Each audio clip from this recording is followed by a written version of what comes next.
I'm Tennessee Secretary of State Trey Hargett. Today is Thursday, May 27, 2021, and today we'll be discussing the Tennessee Quarterly Business and Economic Indicators Report. This report is published through a partnership between my office and Dr. William F. Fox and the University of Tennessee.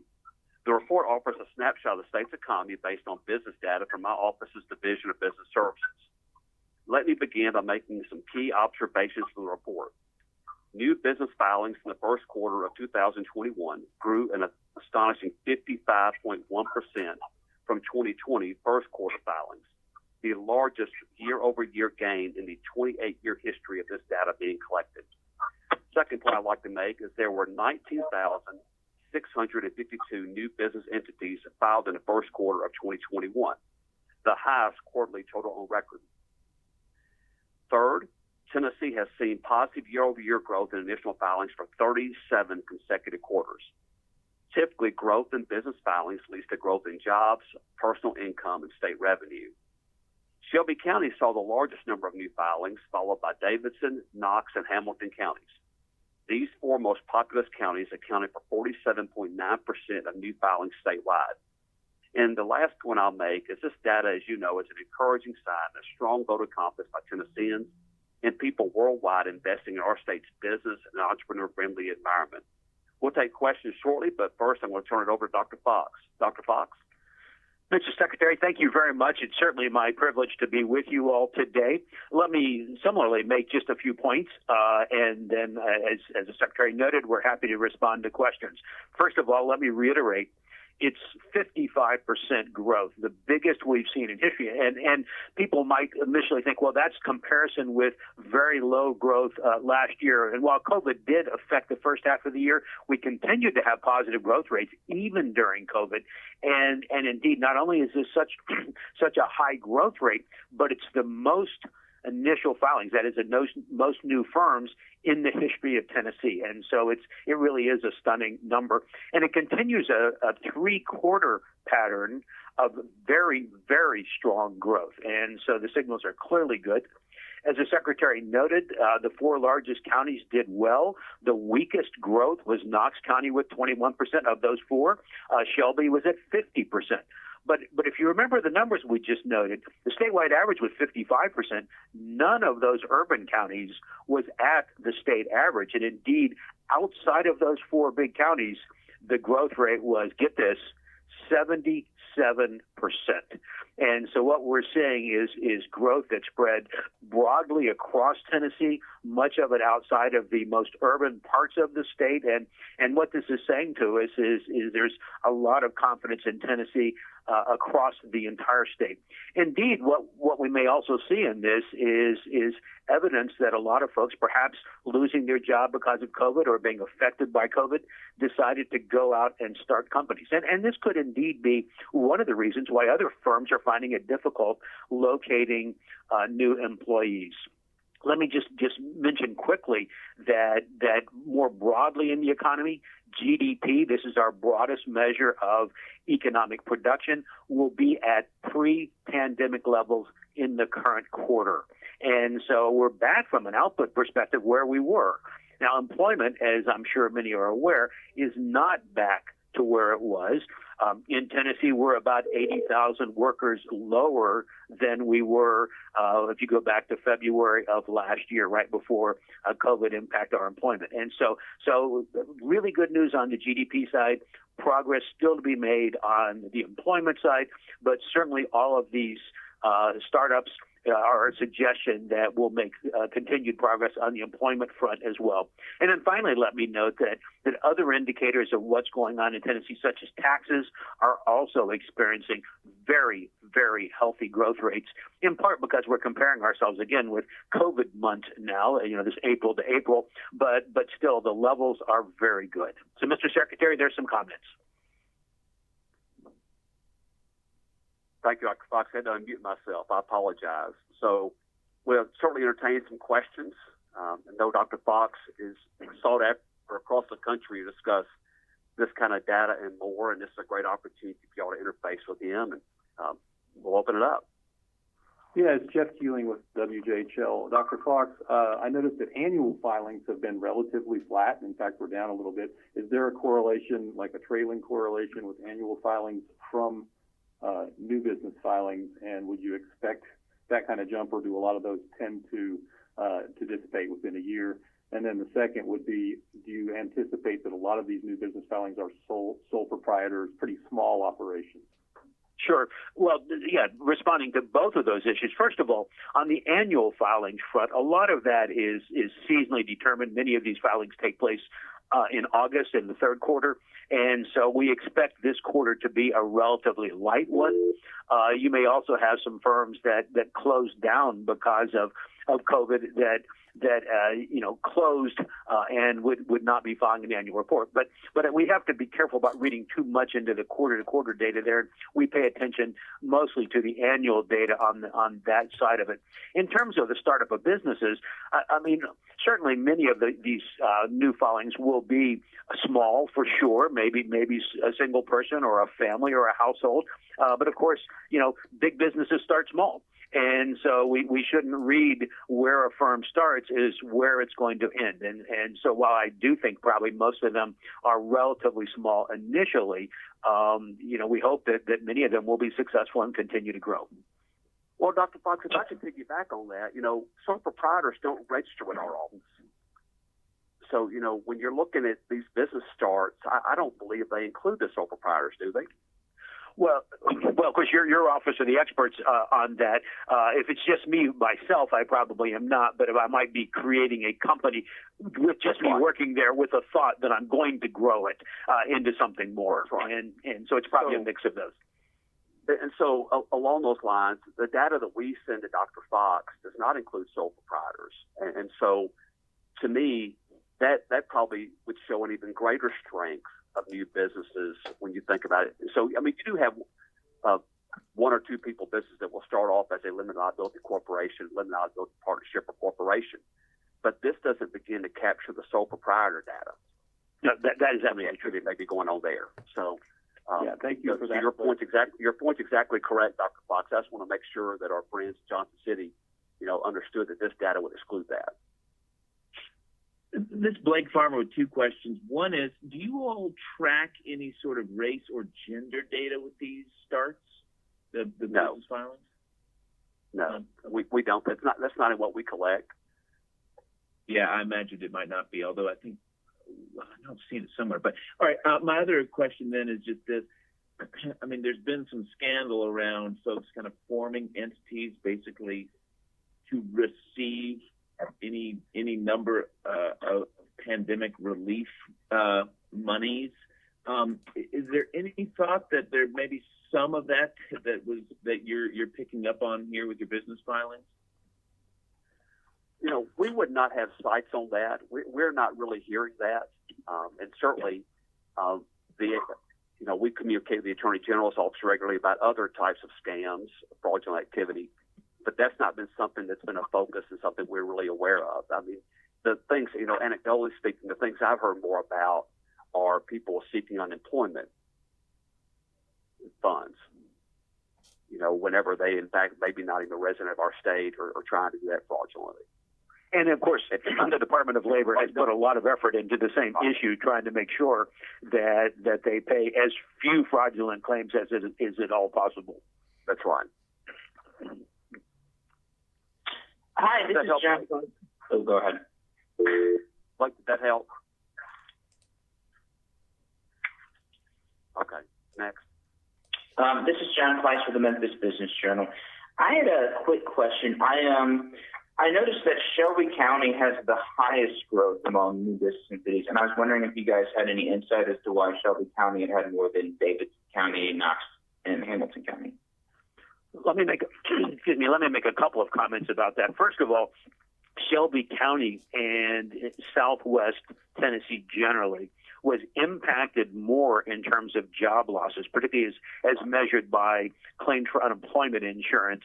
And so, again, just as along the lines of what we were talking about, that likely a lot of these companies that are starting up are people who are saying, hey, here is my chance in life start my own business and grow and create income through that fashion. And so it wouldn't be surprising that Shelby County is seeing more entrepreneurial activity. And of course, as companies shut down and so forth, it created opportunities for new businesses. And so you both had a set of potential workers and a set of opportunities in Shelby County that was likely a little better than the other urban counties. Mm-hmm. That's interesting. Thank you. Yeah, and by the way, I know you're going to miss Megan Nichols down there. Sad to see her go to Albuquerque. Yeah, me too. I know this might also be this may be a DOL related question as well, but from an economic perspective, I imagine it's an interesting one, and that's just the rise in gig workers and/or the small businesses like this and unemployment benefits. You talk about the fact, and certainly we're feeling it up here, employers, standard W-2 employers having a difficult time finding employees right now, and the possibility of a lot of people working for themselves. Do you foresee a hard look at whether unemployment benefits might expand for a longer period, permanently for the gig worker class? Well, so as you're probably aware, if I'm self-employed, as a general rule, I do not qualify for unemployment insurance. There was some federal extensions here, and I think Tennessee is eliminating those in early July. And so we'll be moving back to the more traditional level. I think we just, in fact, shortened the number of weeks and raised the amount of pay. So we've made some pretty big transitions in the way that unemployment insurance operates in Tennessee. As a general rule, the unemployment insurance system does not protect gig workers and those who are individually employed. Right, I understand that, and I was aware of those measures that are, I guess, going to go into effect in a couple of years in terms of a higher weekly amount from the state, and then shortening the term, and I guess even gearing that to the unemployment rate. But I get, the question was, is that being discussed, and even the possibility of people in those classes having some sort of tax that would contribute to the unemployment fund in the state? Sure. I'm not aware of such discussions in Tennessee. They certainly could be taking place nationwide. The kind of changes, again, that we have made in the last couple of months are not consistent with broadening out the system to include gig workers as well. And Dr. Fox, I don't want to put too much on this and get too far out of what the report talks about, but I suspect there were some people that might have had a desire or an itch to scratch where they want to go start their own business, and because of the enhanced unemployment benefits once the pandemic hit, they might have decided, okay, this is my chance. I've got this buys me a little bit of time to go make something happen. Would you agree with that? I would, Mr. Secretary. And in fact, this is one of the reasons why unemployment insurance is made available. Because if you lose a job through no fault of your own, it can give you, first of all, the opportunity to maybe start your own business, but secondly, time to look for a job that fits you well. And so I think we had up to 39 weeks during this past year, and I think it did give many workers enough time to do that. Now, I'll remind you that people who lost their job last March, April have expired all of their federal benefits in the 39-week period, but it did give them a great chance to go out and look for the right way to earn a living in the long term. So that's really an important reason for unemployment insurance. Any other questions? Is the data that you cited for the large counties, is it available at a granular level for all 95 counties? The percentage in first quarter new businesses. We at the Boyd Center do not have that data, Mr. Secretary. I don't know about your all's ability to provide that. I would need to dig into that. I think we can provide that, but I'm not absolutely sure about that. Okay, that's all right. If Chris Mustaine is on the line, Chris might be able to speak to that. Yeah, I'll follow up on that as well. I know they've broken down several different metrics on there, but I didn't see that specifically in the report county by county, but that doesn't mean the data isn't necessarily there, so I'll follow up on that. Sure, and I mean, it's not that important, just that the differentiation where the non-big urban counties grew at an even faster rate is useful information as well. And lastly, This ultimately benefits counties and cities in terms of their tax bases, does it not? It does. Now, let me say that changes that already had been implemented by the state, and that was, first of all, to require large remote vendors to collect our sales tax, and then to require marketplace facilitators like eBay or Amazon to collect our sales tax, had really increased the sales tax collections of Tennessee counties. 93 to 94 counties have seen growth, and most of them have seen really fast growth as we've done a more effective job of collecting taxes on firms that were selling into Tennessee. So already we were seeing good revenue growth across the state. Now, add to it, as economic activity grows, we'll continue to see this kind of maybe not as strong, but still healthy growth in tax revenues. And so clearly, all boats rise as employment and incomes in companies go up. Thank you. Mr. Secretary, I meant to mention, I just want to emphasize, those people on the media, if you have access to our report, if you'll just look at Figure 1, which is illustrating the new entity filings, it just evidences how rapidly new filings have gone up over the last 3 quarters. I mean, you don't need any kind of careful economic analysis. You look at that chart, and it just strikes you how much progress we have made during the last 3 quarters. Yeah, that's certainly, if anybody's thinking about, publishing that, feel free to. That's a great graphic illustration of the growth. Any other questions? This is Dave Foster with Chattanooga Times Free Press. I wondered if this surge you think is a temporary phenomenon caused by the extra assistance and the displacement caused by COVID-19, or is this a move toward a more entrepreneurial economy in the long term? Dave, I think it is in part a move towards a more gig economy, a more entrepreneurial economy, but we're certainly not going to maintain 55% growth rates. As the Secretary said, unemployment insurance and other kind of federal aid may have allowed workers to be more entrepreneurial than they would have been in the past. That probably helped. People were looking for new opportunities if they had lost their job. And of course, with online sales growing so fast, this is a great time to think about, is there something I can do in its niche in that area and grow my income? So there were a lot of things that came together. We're not going to keep seeing 55%, but we have seen just outstanding growth and creation of new firms during the last year. Thanks. Hey, it's Sandy at Tennessean. Are you concerned about productivity with the lack of the labor shortage, or do you think that the governor's decision is going to move us farther ahead quickly enough? You're speaking the governor's decision to stop providing unemployment insurance? Yeah. Yeah. Sorry, that's specifically the special federal benefits. Well, it's obviously a trade-off.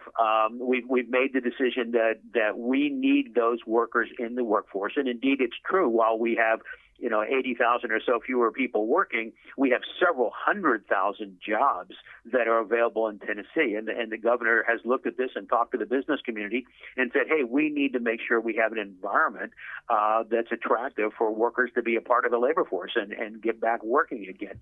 And so I think a combination of the governor's decision with schools reopening in the fall and people going back in person and child care being more available and vaccines and this whole range of things, when you put all those factors together, we'll see the employment market making much better progress towards the end of this year. It's still going to take a while, though, to get back where we were. It'll take a while to get 80,000 people back working. Are you concerned about productivity declines? Well, I'm not actually worried much about productivity declines. And indeed, as we talked about before, GDP is already back to where it was. And so we're getting the same GDP with fewer workers, which is kind of the productivity measure we're usually thinking about. And so I think when you add together the kind of technology changes that have particularly been important during the pandemic years, and you think about the shopping online and learning how to fulfill from big department stores or from fulfillment centers, it's just one example of that. Remote healthcare and so forth through the list. I think the technologies are likely going to be productivity enhancing. And our bigger concern is how do we take workers who had a job before the pandemic, whose particular kind of job is just no longer in demand, and how do we take them and transition them into new kind of positions? And so my broader concern is making sure that we can help workers who don't have the necessary skills for tomorrow's economy to develop those skills and become a full part of the economy. Yeah, I'm hearing that a lot. So, with the transitioning digital economy, are you expecting to see brick and mortars start to shut down, or what's the fallout? So I wouldn't necessarily use the word shut down, but I mean, when I'm doing speeches on this, Sandy, I have this chart that shows all the retail firms, for example, that have filed for bankruptcy in the last year, and not all of them are shutting down. You may have heard Lord & Taylor, for example, has said we're going to only operate an online business rather than brick and mortar stores, and it's just one example of what you're talking about. But what's clearly going to happen is we're going to shift away from the front end of retail stores being as important as it was, and it will be much more fulfillment. And that was already underway. This is nothing new. What's new is that COVID accelerated these trends that were already taking place, and of course put a lot of pressure on companies to develop their technologies even more so that they could fulfill, so that they could have relatively clean environments. And so all of this means workers used more efficiently. But you know, I think if you put the whole retail sector together, it also means fewer workers in that sector, which means we have to help folks transition into the service part of the economy where there are more jobs and where we'll see more job creation. You know, there was trade adjustment assistance for that sort of loss of work. Foreign, jobs being shipped overseas. This is something completely different, and I don't know that the government has come up with a program yet to do exactly what you said, and that is figure out how these folks that have lost jobs they may have had for many years, in one sector, fit in somewhere else.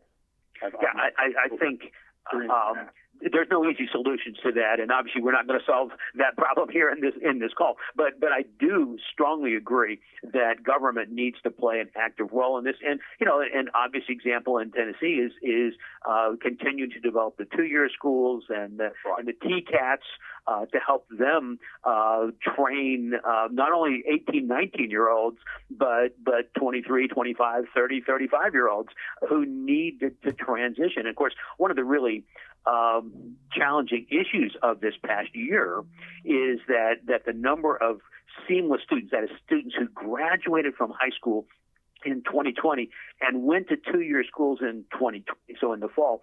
We normally expect in a recession that's going to boom. In this one, it didn't. We had this big decline in the number of former high school kids going into 2-year schools. We need to get those people also into 2-year schools, into TCATs. We'll take a few of them at the University of Tennessee, but many of these jobs are at these other kind of campuses, and I think this is a really important role for Tennessee to continue to grow. Well, Dr. Fox, let's not lose sight of it, and I agree with everything you said. The governor and the legislature's emphasis on, like you mentioned, Tennessee Reconnect, and also what they did in this year's budget, taking some of the available funds to try and clear the backlog for the Tennessee College of Applied Technology, because we know that if students can go through those pathways, the TCATs, there are jobs available out there, and frankly, in many cases, very highly productive, high-paying jobs. That's correct. And earn a good income. And our analysis of people going to 2-year schools and these TCATs is that the persistence, that is the tendency to stay in school and finish your certificate or whatever you're earning, is really strong. And so, yes, I agree with you. The sort of policy changes we've made are a really good step in that direction. And we've been making them. As you noted, the Tennessee Reconnect is an example of that. Tennessee has been a leader in terms of helping students move from high school to college. We still have a long way to go, but we are one of the nation's leaders, and I think this is widely recognized across the country. Well, we have destigmatized the 2-year schools. And we were having this conversation 20 years ago. You weren't talking about Tennessee Promise. You weren't talking about different pathways to success. And what we've going to refer to as the VOTECs that are now the TCATs and the 2-year schools play a much more prominent role in preparing our workforce now for long-term success. So, unfortunately, we got ahead of the curve, in my opinion, a few years ago, and now the rest of the nation is watching us trying to figure out how we're doing it. And I agree with you, Mr. Secretary. And let me just note, for those of you who aren't aware, there are two programs in Tennessee. One's called Nashville Grad, and one's called Knox Promise.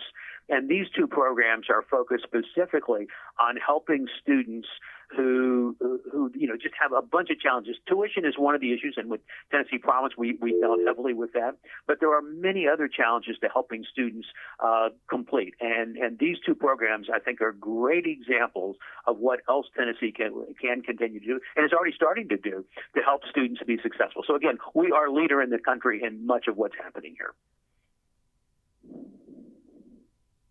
Well, Julia, I think our time is probably coming to an end. Unless there's any other questions, we're gonna finish up the call. We just appreciate y'all's participation and hope it's been insightful for you and give you something that you can relay out to your customers.